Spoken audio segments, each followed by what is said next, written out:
All right, so this is session 3 with this horse. The Bolton horse. Just kind of kick that rope out, get it out of my way. One thing I want you guys to really kind of think about here is that I'm giving this horse choices. I'm not taking her. I'm not taking her choices away. For every decision, for every action, there is a reaction. For every decision, there is a consequence. And I don't really care that she tries. I mean, I am liking that she's trying. And I don't care if she keeps bolting for another week. We're gonna get that toned down a little bit, but it's very important for her to start to realize that she has a choice. She can make that choice, but there is a consequence for her choices. If she wants to bolt over there, she can. Stop, turn, come back to me, release. Go over there, stop, turn, come on back, release. So I'm not taking her choices away. I'm just kind of giving her some better choices. Growing up when I was a kid, my dad especially was really good at giving, at least us boys, I don't remember my sisters very much. I'm the youngest of 6. But at least us boys, you know, he would give us advice. He would give us sage advice and good advice. But then sometimes, you know, we'd ask him a question or kind of ask him for his advice, and he'd just kind of let us make our own decisions. And some of those decisions, I'm sure he was sitting there thinking, man, I raised a bunch of dang idiots because they just made a stupid choice. But, you know, we learned, hopefully we learned from those situations. And I'm kind of doing the same thing here with this horse. So a horse like this, a lot of times the parameters have not been put in. There's been no boundaries. I haven't seen the owner work with her. I haven't seen the other trainers work with her.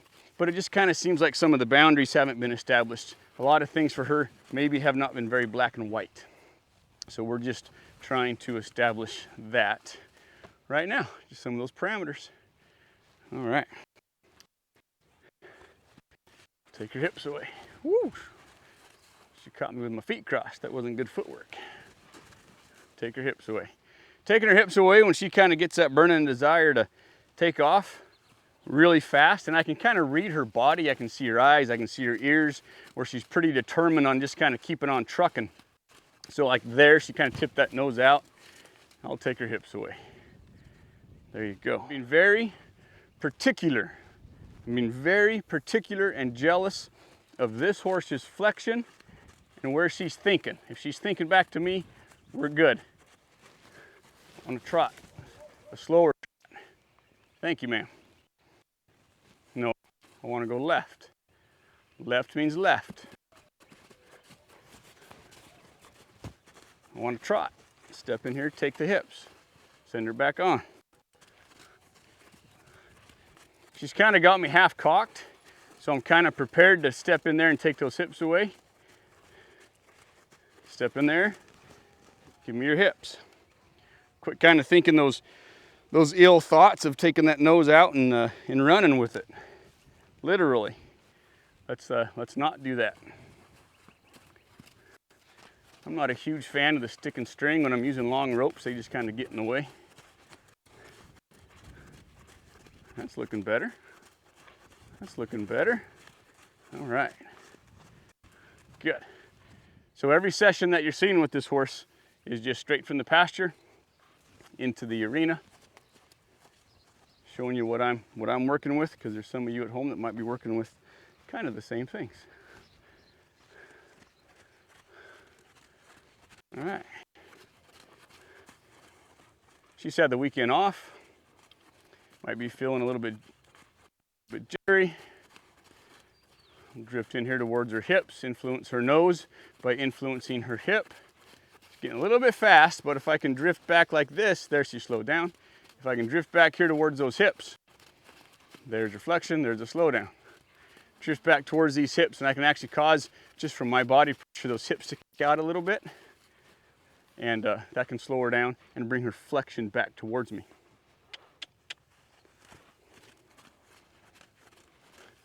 Plus my dog's over there playing, and that might be kind of jazzing her up a little bit, but that's okay. That's life. That's like in life, there's consequences for our actions, and like in life, there's a lot of stuff going on in life, sweetheart. This means back up. This means back up. No, it doesn't mean go forward. It means back up. There you go. Good. That means back up. That means back up. All right, still not the best backup. She's got a deer fly kicking on her down there. Her off to the left. That's the direction that she was shaped up. If she wants to pick up the canter, that's fine, but I will also ask her for the canter. Cross canter, okay? Changed up front, no big deal. Not a big deal at all. True canter, good. She kind of shakes her head like that. I'm kind of the mind that when they're kind of shaking their head like that and they're kind of showing their butt, as long as she ain't barreling away from me, I'm gonna ask for forward.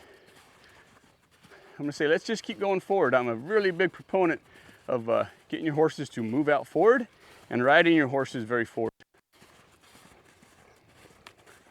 Good, nice, you changed in the back.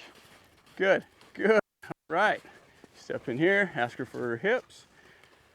So compare that to session 2. That's pretty dang good. I'll take that any day of the week instead of going land skiing. Huh. Oh, biggin. All of our horses get barn names. I haven't figured out her name yet, but she'll get one. So I'm gonna kind of let her get out a little bit there. She kind of picked that up on her own. I was totally fine with that.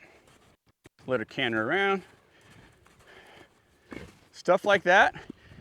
I don't care. Woo, go, buddy, go. I'm not gonna sit there, take her hips away. I'm not gonna reprimand her for that because she's doing a pretty nice job cantering. And she's probably got a lot of stuff going on. She's probably got a lot of stuff going on in her mind, so she can deal with that how she wants. There ain't no way I'm getting nice change in the back. There ain't no way I'm getting bucked off on the ground here. There's no way she can kick me from 20 feet away. So I just simply say, hey, let's take that energy. Let's take that energy and go forward. She's cow cantering, so I'm gonna keep her going forward until she changes. Nice. And I'll step in here, take those hips away. Step in here, take slack out of my rope, step in here, take her hips away.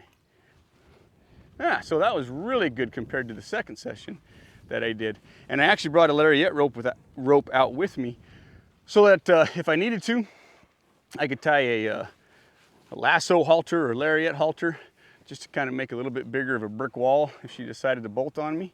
But I'm very happy that I don't have to do that because it looks like things are making sense, huh?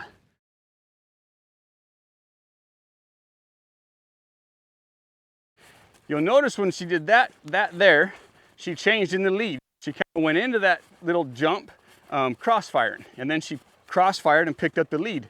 So that could be as simple as she just needed a little bit more suspension, to get her hind end shaped up correctly. And I'm not gonna knock that out of a horse. Under saddle's a different story, but I'm liking this. It's a little fast, but what I'm doing is I'm comparing this. She's crossfiring there. I'm comparing this to my previous sessions with her. I'm gonna let her get a little bit bigger on that circle because she's crossfiring. Maybe let her get out there and stretch a little bit more. And I'll hold her into this canter until she does that and gives me a nice little change there. And then once she's in balance, then I can kind of shorten up that lead rope, kind of add some bumps if I need to, and say, man, that was perfect. Great, making all rider answers today. I guess there's no wrong answers, but there's definitely rider answers. Okay, so that was session 3. In my mind, a great big improvement over session 2, which just tells me that the retention is happening. She's starting to retain the lesson, starting to show me that the horse is pretty trainable. Some horses, and what I mean by trainable is sometimes you'll get horses in where, man, you'll be doing the same thing for a week, 2 weeks, a month, and that horse just ain't picking it up, and you're trying different things, and you're trying to present it to them a different way, and they're just not picking it up. Some of those horses take a lot longer, and yes, they are trainable, but they're not as trainable and malleable as other horses, and she's doing pretty good hanging on to the previous lessons and kind of piecing the pieces of that puzzle together when she's sleeping, I guess. So we're gonna end there for this one. And then probably the next one, I'll do a little bit more groundwork and then we'll start some saddle under saddle exercises. So that's session 3 with this big girl. Doing well. Thank you.